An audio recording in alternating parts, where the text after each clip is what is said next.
Chapter 1. The Glimmer on the Screen. The CCTV footage was grainy, but to Linda Slater, the figure frozen on the monitor was unmistakable.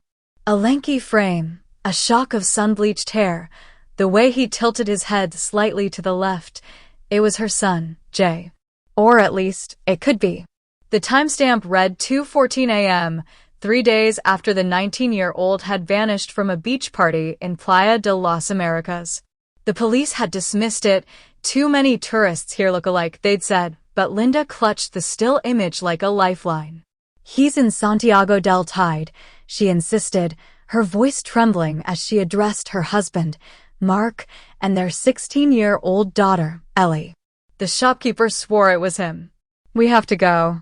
Santiago del Teide, a sleepy town nestled in Tenerife's volcanic northwest, was a world away from the island's bustling southern resorts. Its cobblestone streets wound like serpents beneath the shadow of Mount Teide, Spain's tallest peak. To outsiders, it was a postcard of rustic charm. Whitewashed houses with terracotta roofs, geraniums spilling from window boxes, and a town square where old men played dominoes under the watchful gaze of a 17th-century church. But to the Slaters, it was now a labyrinth of hope and dread. Please subscribe to my YouTube channel. Chapter 2. The Mayor's Denial. Mayor Antonio Ruiz met the family at the town hall, his polished demeanor at odds with the Slaters' frayed nerves. Lo siento, he began, spreading his hands in a gesture of helplessness. Your son was not here. The cameras, sometimes they lie. Mark's jaw tightened. But the timestamp matches the night he disappeared. The shopkeeper, an elderly man, Ruiz interrupted gently, his eyes not what they once were. This town is quiet. If your son had come here, todos los sabrían, everyone would know. Ellie scowled, scrolling through Jay's Instagram feed on her phone. A photo of him grinning atop a rented scooter, captioned Adventure Mode.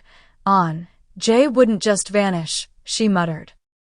He texted me that night, said he was meeting someone. Then poof. The mayor's gaze flickered, a microsecond of hesitation, before he shook his head. I will alert the Guardia Civil, but you must understand, this is a place of families. We have no secrets here. Chapter 3. The Whispering Streets. The Slaters split up, armed with flyers and a brittle determination. Linda canvassed the cafes, her Spanish fractured but urgent. ¿Ha visto a este chico?" she asked, thrusting Jay's photo at waitresses and tourists. Most shook their heads, but a bartender paused. Paris familiar, he mused, tapping the image. Maybe at the petrol station late. But quién sabe? Mark trekked to the Mirador de Cherf, a cliffside lookout where hikers often lingered.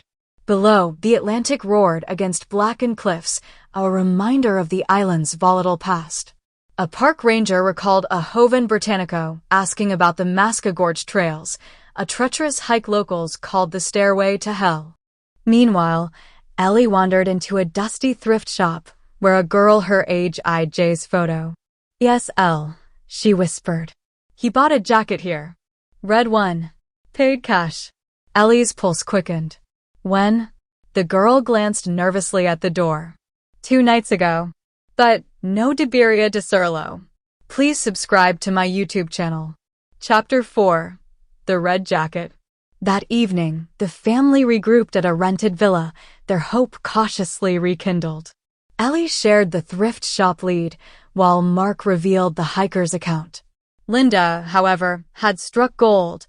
A security camera at a petrol station on the town's edge had captured a figure in a red jacket, too blurry to confirm, but matching the clerk's description.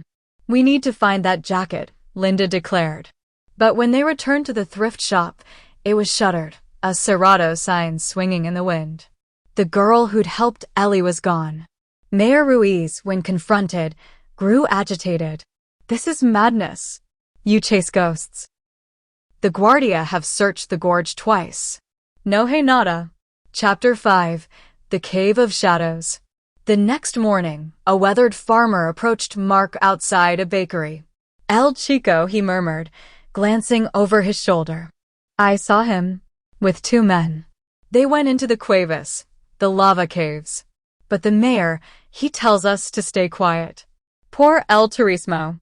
The caves, a network of tunnels formed by ancient eruptions, were unmarked and perilous, avoided even by locals.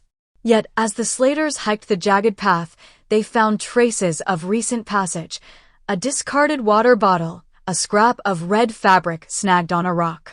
Deep inside, the beam of Mark's flashlight caught something metallic, Jay's phone, cracked and dead, wedged in a crevice.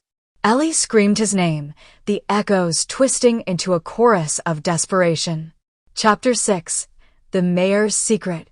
Confronting Ruiz one final time, Linda slammed the phone on his desk. Explain this. The mayor paled. Senora, there are things you don't understand. The caves. They are unstable. If tourists knew people were missing their La Economia. Mark exploded. You hid this? For money. Ruiz stood, trembling. We called the police. But the caves, they are a maze. Your son, if he is there, he didn't finish. Epilogue. The unanswered echo. The search continues. Teams from Spain and the UK now scour the caves, while the Slaters haunt Santiago del Teide, caught between hope and grief. Online, conspiracy theories bloom. Jay was trafficking drugs, fleeing a debt, or a victim of Tenerife's underworld. The mayor resigns, his legacy in ruins. But in the quiet moments, Linda revisits the CCTV frame, tracing the pixels that might be her son. Somewhere, the truth lingers in the labyrinthine caves, the silenced thrift shop girl, or the shadows of a town that chose reputation over a life. Jay Slater remains a ghost in the machine, a flicker on a screen, and a family's unyielding refrain. He was here. He was here. He was here. Subscribe the channel to get such videos.